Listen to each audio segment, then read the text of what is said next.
Salut à tous, on se retrouve pour une vidéo concernant le GOAT Lionel Messi qui a sorti un match extraordinaire. On va y revenir parce que de base, c'était vraiment pas prévu que j'en parle, mais quand j'ai vu ce match, quand j'ai vu la presta de Messi, j'ai voulu en parler tout simplement parce que ça me fait rêver et puis ça me fait plaisir parce que dans un sens, je vous ai déjà prévenu, je l'avais déjà dit cette saison, Messi sera au top niveau. Alors oui, pour l'instant, là, je vais que face à Nantes et face à Clermont, mais on voit déjà en deux matchs des choses qu'on n'avait pas vues en toute une saison côté PSG. Et peu importe l'adversaire, il n'avait pas fait des gros matchs. En tout cas, en termes de buts déjà, il en a mis 3 en deux matchs. Alors, la saison passée, il en a mis 6 dans toute la saison. Pour vous dire, bon après là, je parle que de la Ligue 1. Et c'est un petit peu différent, mais vous avez compris l'idée quoi. En gros, Messi revient très fort. Et en fait, c'est pas simplement des buts, parce que moi je ne bosse pas que là-dessus. Par exemple, la saison passée, il a fait beaucoup de passes D. Là, de ce qu'on voit, il a une implication qui est bien plus élevée. Alors, elle correspond surtout à la Coupe du Monde qui arrive très prochainement. Donc, du coup, il veut être à 100% pour la Coupe du Monde. Et c'est par rapport à ça qu'il est aussi motivé. Et puis, je pense quand même qu'il veut prouver au PSG qu'il peut réussir, hein, parce que beaucoup de gens le critiquent, mais c'est qu'une question d'envie. Lionel Messi, le critiquer, c'est quand même une erreur assez fatale hein, quand on est supporter de n'importe quel club ou même qu'on suit le football. Mais bon, ça c'est un autre sujet. Mais en tout cas, par rapport à Messi, on voit une grosse implication de par déjà les courses qu'il fait, beaucoup de sprints qui tapent, même à la toute fin de match, il tapait des sprints. Là aujourd'hui, il nous a mis un doublé avec le deuxième but qui était vraiment incroyable, quoi. Une retournée clairement dans la surface. Enfin, il arrête de jouer avec nous, quoi. Là maintenant, il est vraiment en mode sérieux, en mode il va performer et du début jusqu'à la fin, il s'est donné dans ce match-là. Alors c'est vrai que des fois, il marche encore un petit peu sur le terrain, mais il court quand même beaucoup plus. Et puis, en fait, c'est surtout que quand le PSG n'a pas la balle, qu'il fait beaucoup d'efforts, mais quand le PSG a la balle, c'est là où vraiment il a beaucoup augmenté ses courses et qu'il se propose beaucoup plus. En plus de ça, il combine énormément avec Neymar, avec les joueurs autour de lui, même Sarabia ou quoi. Et vraiment, c'est très fort ce qu'il propose et je vous cache pas que je suis ultra hypé par la saison de Messi déjà, ok, mais par rapport à sa Coupe du Monde, qu'est-ce qu'il pourrait nous proposer?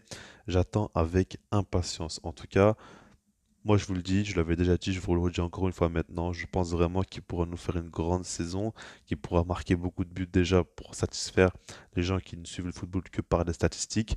Et ensuite, ben, dans le jeu, il va nous proposer encore une fois des choses magnifiques, comme par exemple aujourd'hui, c'est pas simplement deux buts, c'est avec notamment un qui est magnifique et qui marque les esprits. Tout simplement.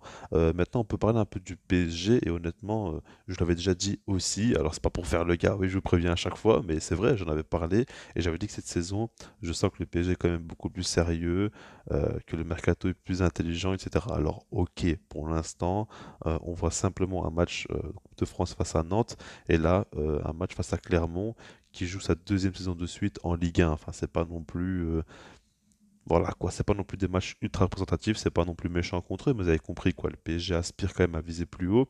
Ok, y a pas de souci. Maintenant, le truc, c'est que on voit une certaine cohérence.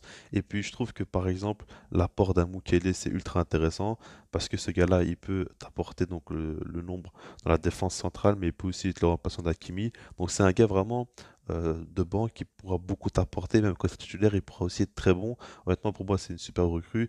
Vitinha, on le voit, il s'incorpore assez facilement. Après, j'ai encore des doutes par rapport à lui, mais pour l'instant, en tout cas, on a l'impression que ça fait longtemps qu'il joue au PSG. Il a été assez intéressant. J'attends quand même de voir son duo avec Verratti, s'il pourra vraiment être pertinent ou non.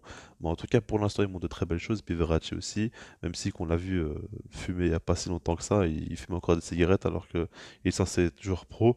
Ben, malgré ça, on le voit quand même en bonne forme et faire un bon match. Après, on a Neymar qui va dans une bonne forme. C'est comme pour Messi, hein, Neymar, c'est par rapport à la Coupe du Monde. Il est surmotivé. Il a mis un but, il a fait trois passes D. Il a été bien évidemment le joueur vraiment qui a changé la donne.